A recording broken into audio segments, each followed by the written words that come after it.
Stories that are untold, underreported, and all-out inspirational. Carey Pena reports. Hey guys, I'm Carey Pena. Thank you so much for listening to Carey Pena Reports on iTunes and Stitcher, and for watching our live feeds on Facebook and YouTube. You can always find us at Inspired Media 360 and also online at inspiredmedia360.com. Today we are talking about dealing with some major blows in life and finding a way to come back, but not only come back stronger. Our guest today has an incredible story to share. Angela Doonan, thank you so much for being here. Thank you for having me. You are a 2-time cancer survivor, and as a result of your health issues, you gained and then lost over 100 pounds.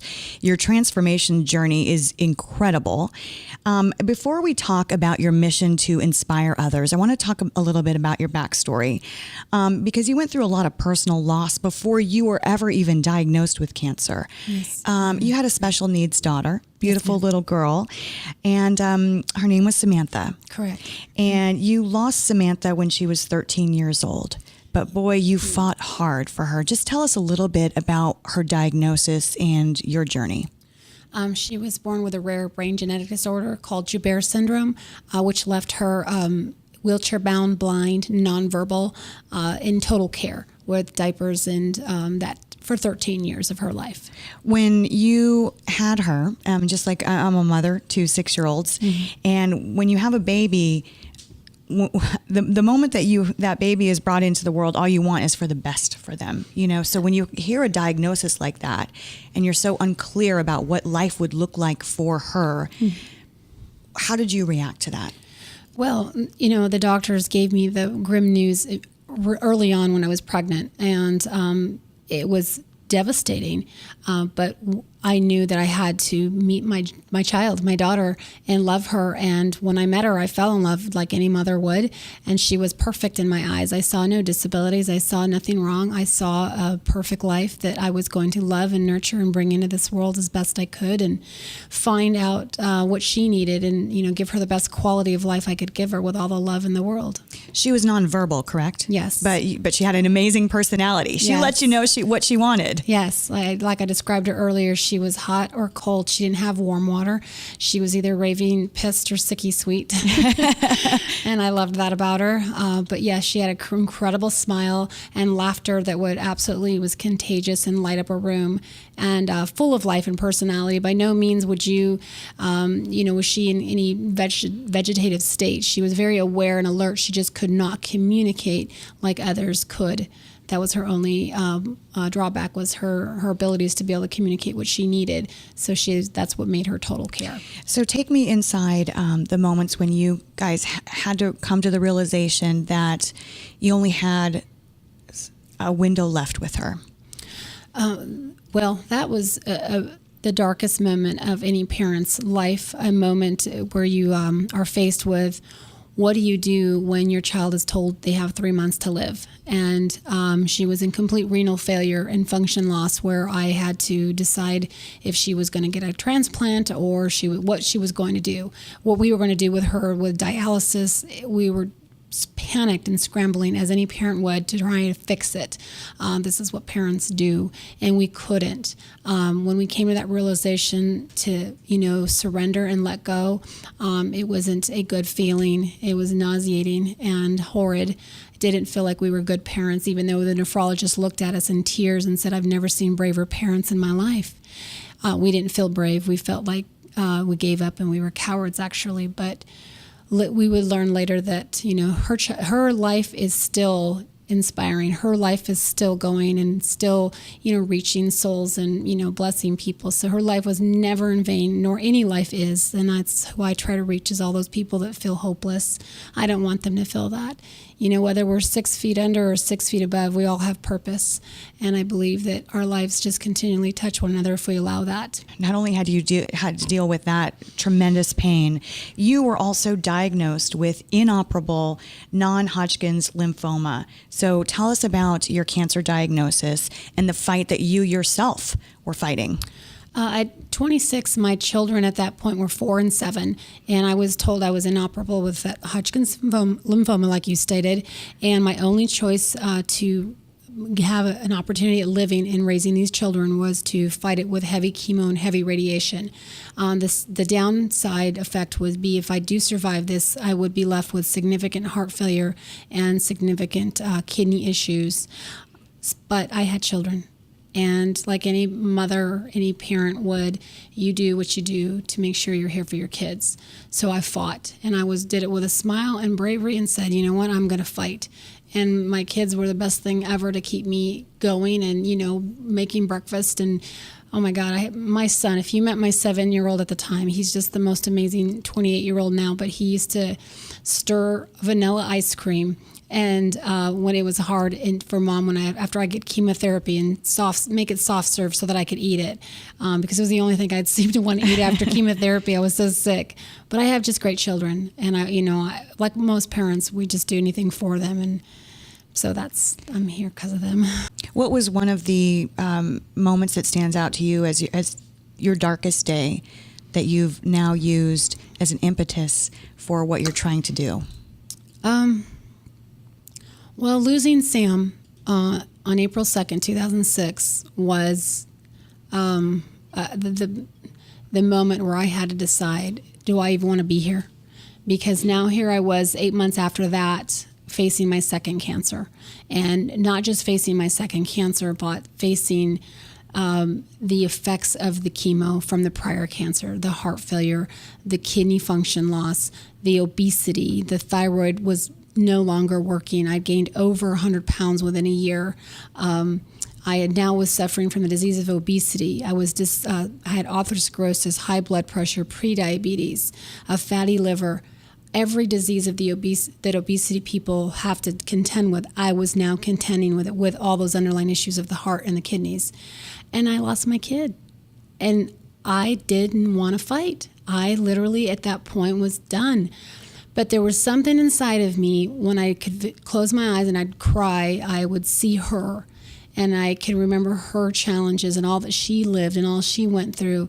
And I thought, how dare I just give up? I have 2 legs, and yes, they're slow, and yes, I'm not going to move very fast, but I can move them. And I have the ability to use my mind to move them. So it's my mind that I got to push. And I knew that my body will just have to comply. And at that time, I had no concept that I was going to become what I am today with my health, a medical poster child to the proven scientific benefits of exercise. I had no concept, but I just used her memory and her challenges to push me past my challenges. And that's what got me here. And I know how much of an inspiration she is. So when you think about her, what do you think? Paint a picture for me. Oh my goodness, she's so sweet. She's so cute. I just visualize, I think now more than anything, I visualize her smiling. I'm so proud of her mom. She loved me. Our kids love us, obviously, but you could just tell that kid just loved me. And I was her eyes, I was her hands, I was her ears, I was her voice. And I felt a bond with her because of that. Even if it was an unnatural bond, I suppose, because that's not the natural order of life. Usually you get your children to be independent. She was always dependent on me.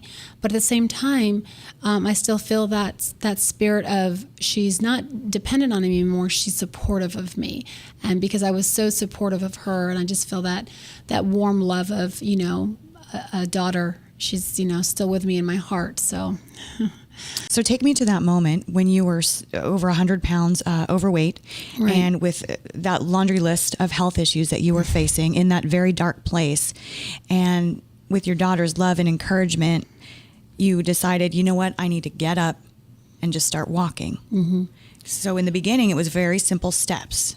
Right. I committed to walking daily, briskly, 20 to 30 minutes a day. I cried every single day for months. I'm not kidding, not even a little bit. I cried. I mean, my health was so bad and failing and miserable. And I cried, but I'd talk to her and I'm going to start crying now. But, and I could just feel her say, Mommy, keep going. Just keep going. And I did. And here I am. And those walks turned into hikes. Those hikes turned into lifting weights. Those hikes put me on stage, put me in front of people with bodybuilding. Never did I think I'd be showcasing health and hope in a bikini as a grandma. But I am, and it's all because of those memories and me pushing past all that pain and suffering because of a mother's love. Talk to me about the weight loss, and with not just the weight loss, but the journey back to health. So the walking turned into hiking, and what did you do in terms of your eating, your diet? Because you look amazing. Oh, thank you. You look great, but more importantly, you look so healthy. Right, and that's what I try to inspire. Is to me, this is not even though I'm in an aesthetic sport, and I chose this, I knew that was just to speak and showcase, not show off. This was. I understood that I was going to use this platform to inspire health, but I am healthy from the inside out. My body, my heart. Speaking of which, because I kept pushing my body day after day, by 2014, the doctors did an angiogram to see what was going on with my heart to clear me for bodybuilding. And sure enough, it created 4 new natural bypasses within because I kept pumping and pushing this body. Wow. Yes. And it's science. It's just like anything, over time, water cuts through rock. So does our blood supply cut through arteries and makes vessels and pathways for us. I mean, that doesn't mean it's going to happen to everybody, but there's hope that our bodies are, I always tell people our bodies are fearfully and wonderfully made, and the science backs it up. So, but I'm the walking, talking poster child to this, not theory, it's science, but. And what about your nutrition? I'd imagine you overhauled that. Yes, and that was I tweaked it. I learned to tweak it. I didn't know exactly what to do at first, but I learned to tweak it where I learned to graze throughout the day, eat smaller meals all throughout the day, rich in proteins, more balanced. I replaced sugary sweets for nuts and fruits. I did small tweaks, not really knowing what I was doing. I was no nutritionist. I had no knowledge, but I just learned as I went, and it seemed to work. And you lost over 100 pounds. Yes, ma'am. And I adopted early on because I would look online all the time for stories of weight loss or stories of health redemption, actually. And there wasn't very many. There was weight loss stories. Health redemption, that's different than weight loss. Yes. Interesting that you use those words. I did. I would look for that. I was desperate, and I would look for that everywhere, and I couldn't find it. But anyways, I did eventually learn to, eat a certain way, move every day.